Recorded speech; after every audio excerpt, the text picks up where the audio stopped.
काही पक्षाचं धोरण असू शकत नाही. खाजगीत झालेल्या चर्चा हे असं असतं. आता एकदम सत्ता गेली तर थोडंसं कामं होण्याच्या बाबतीतले प्रश्न काही लोकांच्या मनात असतात. त्यावेळी अशी भाषा काही लोक वापरू शकतात. पण एकत्रित आम्ही ज्यावेळी बसलो त्यावेळी असं कुठलाही सदस्य आमचा विधानसभेचा अशा भूमिका त्यांनी मांडली नाही. सर, संजय राउत ने बयान दिया और कहा कि जो विधायक वहाँ है वो अगर वापस आएंगे तो हम जो महाविकास अघाड़ी है उनसे अलग होने के बारे में सोच सकते हैं। क्या आपकी प्लानिंग चेंज होगी अब? नहीं, हमारे प्लानिंग का कोई सवाल ही नहीं है, वो तो उनकी प्लानिंग का सवाल है। अगर वो वापस आते हैं तो वो एक उनकी पार्टी के अंदरूनी मामला है, वो बैठ के चर्चा करेंगे और हमें बताएंगे। अभी उन्होंने जो स्टेटमेंट किया है वो हमने भी अभी देखा है टेलीविज़न पे। हम इसके ऊपर कोई विचार विमर्श नहीं किया है और हमसे उन्होंने भी हमारे से कोई विचार विमर्श इस बारे में किया नहीं, ऐसा मुझे लगता है। ये मीटिंग में डिस्कस करेंगे सर? उन्होंने अपना छोड़ दिया है उद्धव ठाकरे ने, इसको लेकर एनसीपी के विधायकों के बीच नाराजगी है और क्या ऐसा शक किया जा रहा है कि ये सब कुछ शिवसेना के आला जो नेतृत्व है उसकी जानकारी में हो रहा है, ऐसा कुछ एनसीपी के विधायक मान रहे हैं? देखो, इतनी बड़ी घटना हुई है तो लोग बोलते रहेंगे, किसी के कंसेंट से हुआ है नहीं हुआ है, ये तो बात चलती है, पूरे महाराष्ट्र और देश में चलती रहेंगी। लेकिन हमें जहाँ तक जानकारी है, हमें लगता है कि वो विधायक चले गए हैं। वो विधायक वापस आने के लिए शिवसेना के सारे नेतागण प्रयास कर रहे हैं। उस प्रयास का ये एक ऑप्शन है कि वो वापस आए और बातचीत करें, और इसीलिए उन्होंने इंडिकेशन दिया है उनको। सरकार बचाने के लिए संजय राउत ऐसा इंडिकेशन दे रहे हैं अपने बयान से? नहीं, वो बयान से इंडिकेशन हो रहा है। जब गुवाहाटी से वो मुंबई आएंगे तब उसके ऊपर बात करना ठीक रहेगा। हमने हमारी राष्ट्रवादी कांग्रेस पार्टी के नेता आदरणीय पवार साहब और हमारी पूरी पार्टी उद्धव ठाकरे साहब के साथ है। हमारा प्रयास अंत तक ये सरकार बचाने की रहेगी और इस सरकार ने बहुत अच्छे निर्णय लिए हैं। ऐसे ही आने वाले 2-2.5 साल में काम करना चाहिए, और इसीलिए हम राष्ट्रवादी कांग्रेस पार्टी शिवसेना के नेता उद्धव जी ठाकरे जब मुख्यमंत्री है उनके साथ कायम रहेंगे। ये सरकार बचाने की पूरी कोशिश हम पर कांग्रेस ने कहीं ना कहीं जो लोग गए हैं, जो विधायक गए हैं, उन्हें ज़बरदस्ती लेके जाया गया है। अगर सामने लाया जाता है तो ऐसे में कहीं ना कहीं 25% जो बातें हैं वो सारी चीज़ें, इसीलिए हम राष्ट्रवादी कांग्रेस पार्टी शिवसेना के नेता उद्धव जी ठाकरे जब मुख्यमंत्री है उनके साथ कायम रहेंगे। ये सरकार बचाने की पूरी कोशिश हम पर कांग्रेस ने कहीं ना कहीं जो लोग गए हैं, जो विधायक गए हैं, उन्हें ज़बरदस्ती लेके जाया गया है। अगर सामने लाया जाता है तो ऐसे में कहीं ना कहीं 25% जो बातें हैं वो सारी चीज़ें क्लियर हो जाएंगी और 20 से 25 विधायक साथ में भी आ जाएंगे और सारी जो गलतफहमी है वो भी दूर हो जाएगी। आज सत्य ये है कि वो विधायक गए हैं, वापस जब आएंगे और मुंबई में जब उतरेंगे तो यहाँ के माहौल में शायद वो उनकी जो सच भूमिका जो है वो प्रकट करेंगे। जब यहाँ पहुँच जाएंगे तो कहेंगे, तो अपने को समझ में आएगा कितने जन उनके साथ है, कितने जन नहीं है। वहाँ दूर से कुछ राज्यपाल महोदय को या सभापति महोदय को कुछ खत लिखते हैं, तो महाराष्ट्र की राजनीति, महाराष्ट्र का निर्णय, महाराष्ट्र का भविष्य महाराष्ट्र में रह के करना चाहिए, गुवाहाटी में नहीं, ऐसे हम समझते हैं। सर, संजय राउत के बयान को कांग्रेस ने नाराजगी व्यक्त की है। आप भी अभी बड़ी मीटिंग होने वाली है, इसमें इसको डिस्कस करेंगे उनके इस बयान को? ये बड़ा स्टेटमेंट है। हम डिस्कस बड़ी मीटिंग में नहीं करेंगे, लेकिन उन्होंने जो बयान दिया है उसके ऊपर आज हमें कुछ कहना नहीं है। सर, अजीत पवार का आएंगे सर? क्यों नहीं आएंगे? आएंगे, पार्टी की बैठक है। Sir, can I get a comment from you on what Mr. Nana Patole has said?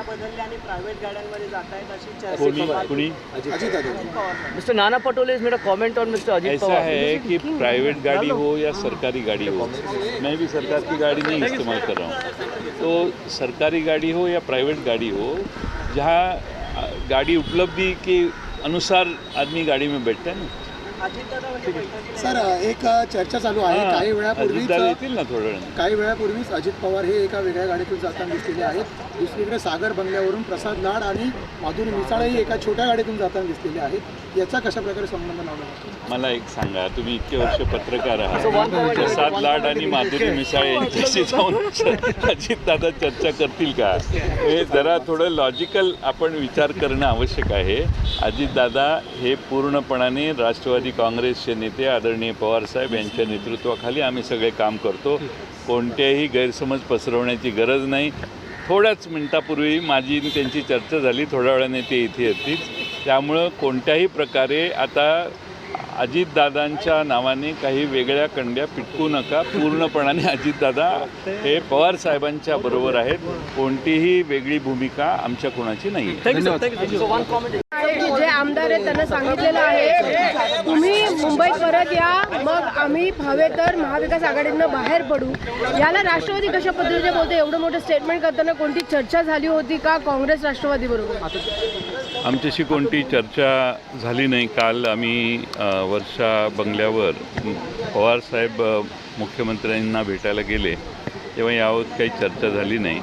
आज शिवसेनेने असं विधान केलेलं आहे, त्यात गुवाहाटीमध्ये अडकलेले जे आमदार आहेत त्यांनी मुंबईत येऊन बोलावं आणि त्यानंतर त्यांच्या भावना व्यक्त केल्यानंतर त्या बाबतीत त्यांची पावलं पडतील असं सुतोवाच केलेलं आहे.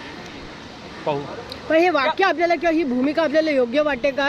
मित्रपक्षांची चर्चा न करता किंवा आपल्याला थेट माध्यमातून हे कळलं की जर असं झालं तर ते सरकारमधनं बाहेर पडू शकतात, मुख्यमंत्री राजीनामा देऊ शकतात? नाही, आता जे गुवाहाटीला गेलेले आहेत त्यांनी उद्धव ठाकरे यांचा पाठिंबा काढून घेतलेला नाही. त्यांनी कोणत्याही पक्ष सोडण्याचं विधानही केलेलं नाही. त्यामुळं गुवाहाटीहून ते मुंबईला आले की त्यांची बैठक जर होत असेल आणि त्यांनी पक्षाच्या अंतर्गत वरती काँग्रेसने नाराजी व्यक्त केलेली आहे आणि आम्ही विरोधी बाकावरती बसण्यास तयार आहोत असंही नाना पटोले यांचं म्हणणं आहे. नाही, सरकार गेल्यानंतर विरोधी बाकावरच बसावं लागणार आहे. त्याबद्दल नवीन असं काही नाही आहे. पण सुनो, गडबड मत करो. ये पहला मराठी करेंगे, महाराष्ट्र में रहते, पहले मराठी में, बाद में हिंदी में आएंगे. जल्दबाजी मत करो. ठीक आहे. त्यामुळे संजय राऊत यांनी जे विधान केलेलं आहे त्यांनी अंतर्गत चर्चा करून विचार करून केलेलं असेल. पाहू काय होतं. पक्ष वाचवण्यासाठी अशा पद्धतीने स्टँड शिवसेनेला किंवा संजय राऊतांना घ्यावा लागतोय. शिवसेनेचा आत्तापर्यंतचा इतिहास असा आहे की अनेकांनी पक्ष सोडला आणि पुन्हा सार्वत्रिक निवडणुकीत त्यांचा पराभव झाला. त्यामुळे पक्षाचे कार्यकर्ते हे आमदारांच्यावरून नसतात तर पक्षाबरोबर असतात. हे शिवसैनिकांनी अनेक वेळा दाखवून दिलेलं आहे. त्यामुळे शिवसेनेला आमदार किती आहेत याची आज चिंता करण्याची आवश्यकता नाही आहे. फक्त संख्याबळ सरकार राहण्यासाठी जे आहे ते टिकवण्यासाठी त्यांनी एकत्रित बसून काय निर्णय घेतला तर ते कळवतील आपल्याला. पण आता जे जाहीर विधान केलेलं आहे ते मी थोड्या वेळापूर्वीच पाहिलं. त्यावर आम्ही अंतर्गत काही विचार केलेला नाही. आत्ताच त्यांनी विधान केलेलं आहे. सीएम बॅकफूटवर गेले असं कुठेतरी वाटतं का? कारण सीएमने पहिला सांगितलं की तुम्ही सांगितलं तर मी राजीनामा देईन आणि सीएम सगळं सोडून वर्षा सोडून मातोश्रीवर गेले. कुठेतरी बॅकफूटवर गेले सीएम असं वाटतं का?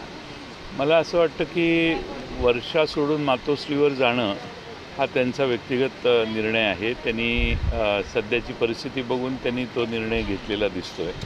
याचा अर्थ आजही ते मुख्यमंत्री आहेतच, पण मातोश्रीवर राहून ते काम करतात. या बैठकीमध्ये नेमकं काय आजची चर्चा होणार आहे? साधारणतः पवारसाहेबांनी उपस्थित बैठक आमचे विधानसभेचे, विधान परिषदेचे, राज्यसभा आणि लोकसभेचे सर्व सदस्य, आमच्या फ्रंटल ऑर्गनायझेशनचे काही प्रमुख, पक्षाचे काही प्रमुख पदाधिकारी या सर्वांना सध्याची परिस्थिती काय आहे याविषयी अवगत करण्याविषयी या आजची बैठक आहे.